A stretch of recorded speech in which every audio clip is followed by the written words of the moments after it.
Olá, acompanhe com a gente o que acontece no Parlamento Capixaba, agora no Jornal Panorama, que hoje traz em destaque. Legislativo realiza seminários sobre as eleições municipais. Sessão especial discute a atuação do Departamento de Estradas de Rodagem no Estado.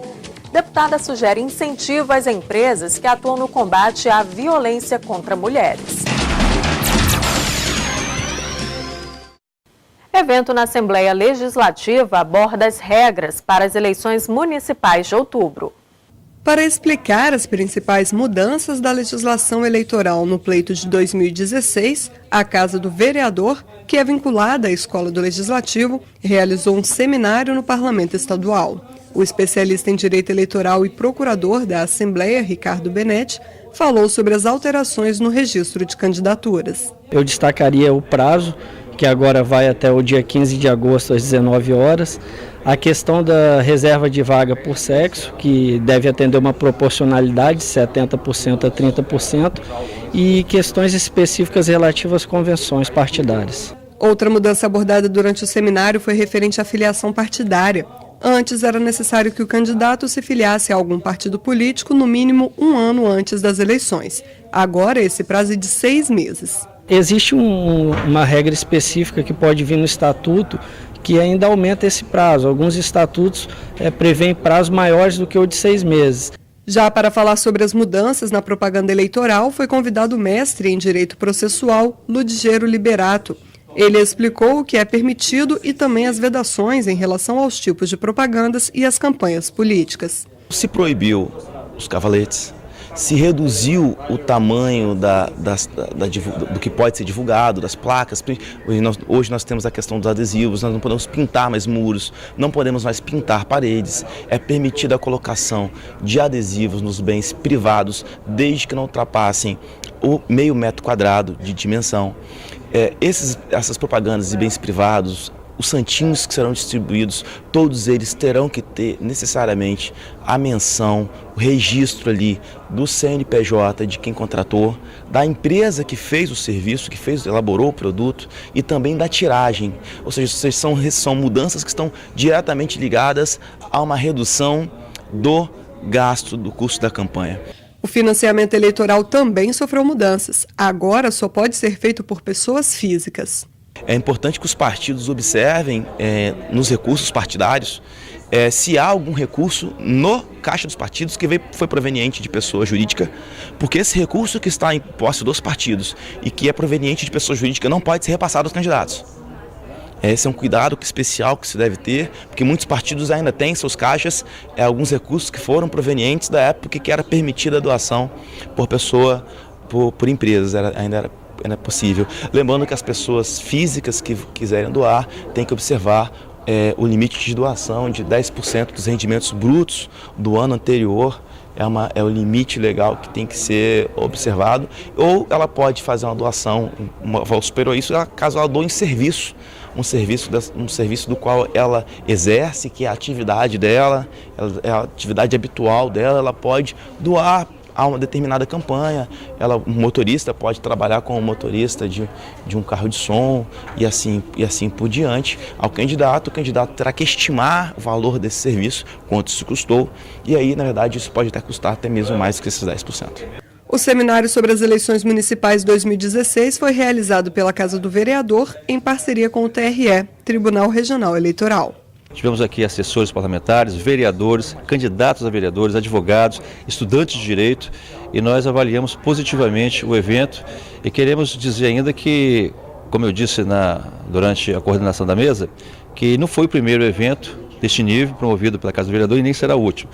Nas próximas semanas nós iremos sentar e discutir qual seria o tema importante para trazer novamente, até mesmo para esse público que hoje esteve aqui presente nesse auditório da Assembleia Legislativa.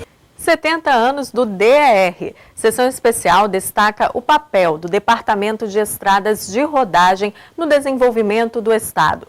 Confira comigo como foi o evento. Ampliar, conservar e garantir condições seguras de tráfego nas estradas estão entre as funções do DER, Departamento de Estradas de Rodagem.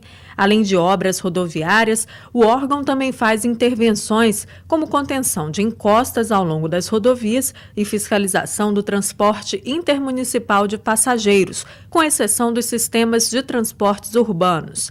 Em 2016, a autarquia completa 70 anos. Ao longo desse tempo, já foram pavimentados mais de 4.000 quilômetros de estradas no Espírito Santo. Atualmente, o órgão é responsável pela execução de importantes obras rodoviárias para a região metropolitana, como a rodovia Leste-Oeste, que vai ligar Vila Velha e Cariacica, e o contorno do Mestre Álvaro, na Serra.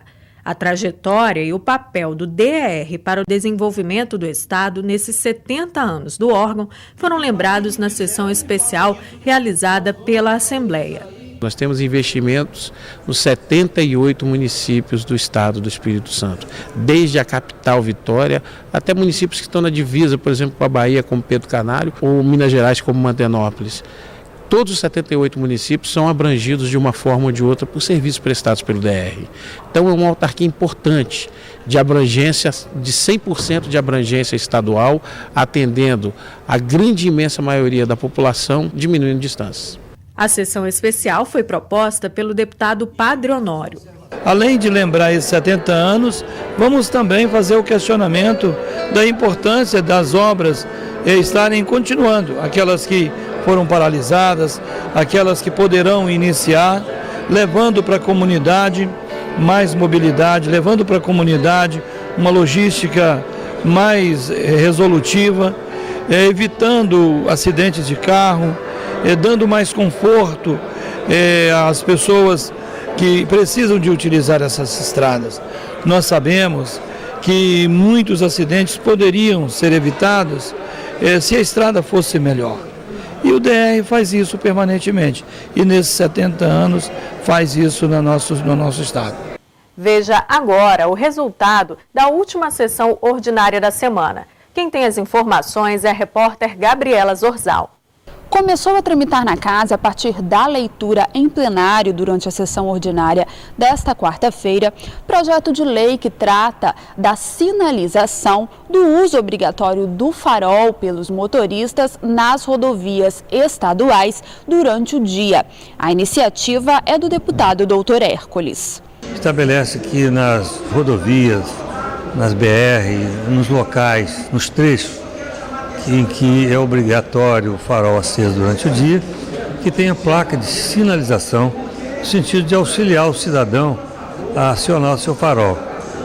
Nós sabemos que o poder público, infelizmente, não tem a preocupação muito grande em educar, tem a violência de dar multa.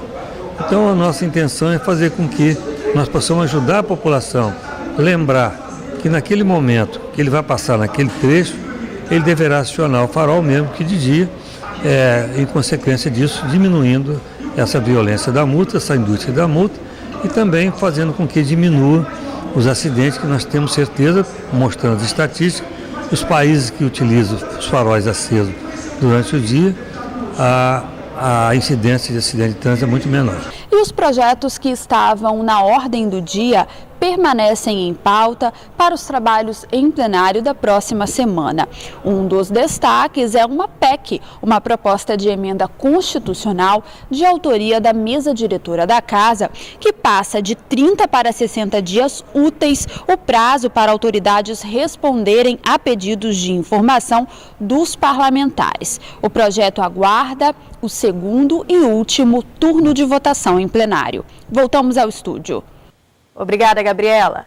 Repercutiu na Casa nota publicada em revista de circulação nacional sobre a atividade e a remuneração do magistério. O texto apontava que os professores da rede pública no Brasil não ganham mal em relação ao que trabalham. O deputado Sérgio Majeski discordou do autor da publicação. Ele afirma que professores faltam muito, que professores têm baixa produtividade, não sei mais o que. Assim, esse colunista, assim como outros, como o Gustavo Iosp e tal, eles não entendem nada de educação. Se dizem especialistas em educação, mas acho que jamais pisaram dentro de uma escola, principalmente uma escola pública. Por quê? Todo mundo sabe que o resultado da educação, o sucesso ou não de um processo educacional, envolve uma miríade de fatores, né? Que vão da formação do professor, estrutura, infraestrutura, a questão social do aluno, comprometimento da sociedade, da família, do governo, enfim. Tudo isso somado é que resulta ou não no sucesso da educação. E afirmar que os professores no Brasil têm baixa produtividade seria o quê? Passar mais aluno todo ano, manter mais aluno. Isso não é uma coisa que depende exclusivamente do professor, pode depender também do professor.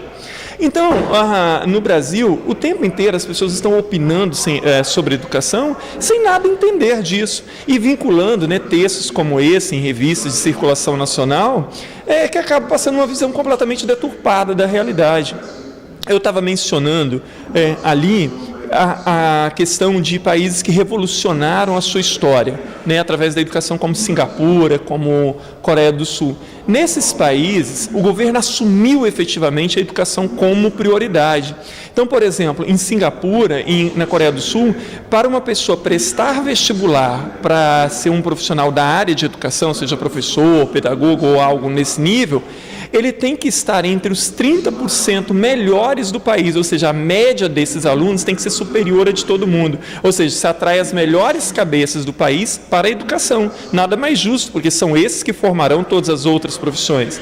E aí se dá todo um suporte às escolas, às universidades, uma formação muito boa, a profissão, né, de professor e de outros profissionais relacionados à educação estão entre as as de maior status do país e de melhor remuneração. Então, a gente tem que olhar por esse prisma. É claro que na educação também tem, assim como em outras profissões, tem professores que merecem, né, o que ganham também, mas é a minoria. E hoje nós temos professores e muitos que trabalham 3 horários, não tem nem condição de planejar-se melhor do que se planeja.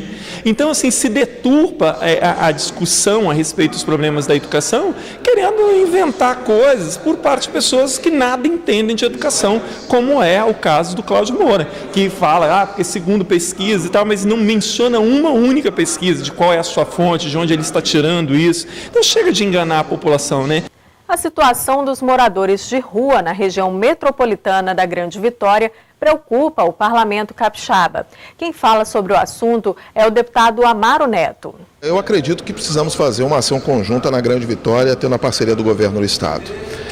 Eu me recordo, não só jornalista na Rádio Espírito Santo, como atuando na TV Vitória, no Balanço, cansamos de ver algumas áreas onde existiam cracolândias, como aquela cracolândia que era da Ilha do Príncipe, ali na antiga Lojão dos Móveis de Jacomim. Aquilo acabou a partir do momento que foi decidido fazer o Portal do Príncipe.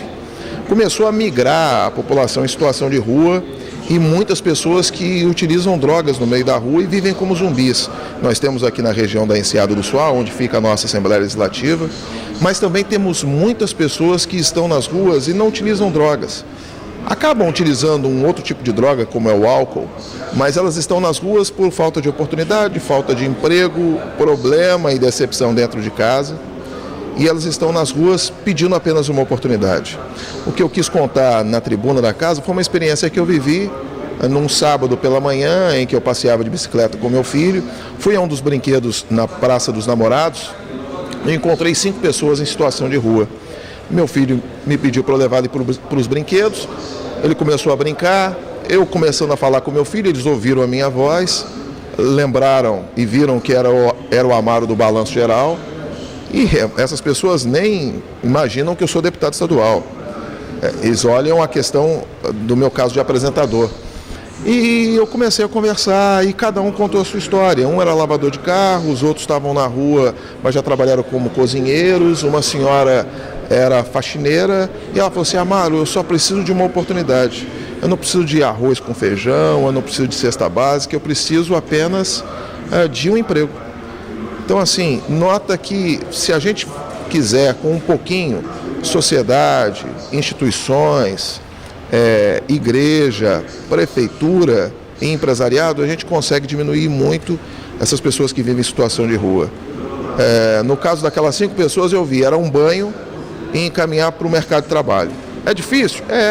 Mas a gente tem que iniciar essa discussão, e eu conclamei as nossas comissões de assistência social e também de cidadania, para que a gente possa fazer uma discussão mais ampla deste caso aqui na casa. Deputada Luzia Toledo quer instituir o selo social Empresa Amiga da Mulher. A parlamentar explica a iniciativa como mais uma forma de envolver todos os segmentos, públicos ou privados, no combate à violência de gênero.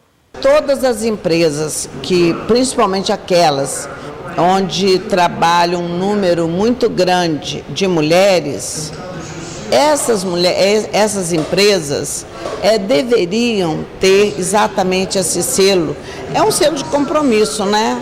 É mostrar, por exemplo, para os homens que os empresários estão antenados com essa luta que está sendo travada no Brasil inteiro, no Espírito Santo não é diferente, no combate à violência contra a mulher e contra a família. Nós estamos procurando todos os meios de trazer para a sociedade esse grito. E acho que as empresas fariam isso e seria muito bom. E não só a empresa privada, não. As empresas públicas também. Por exemplo, ocorreu aqui agora, o Banestes tem tantas mulheres que trabalham no Banestes, tinha que ter o selo, tá entendendo? Eu não fiz só esse selo para as mulheres, eu já venho fazendo desde que eu era secretária de turismo, que nós implantamos o selo na panela de barro, para mostrar que a nossa panela de barro autêntica, ela tinha o selo de autenticidade. Esse é um simbolismo para mostrar que as empresas estão preocupadas com esse clima de violência contra a mulher e contra a família. Hoje a gente fica por aqui, mas amanhã tem nova edição do Jornal Panorama, com as informações sobre os trabalhos legislativos. Obrigada pela audiência de sempre e até o nosso próximo encontro.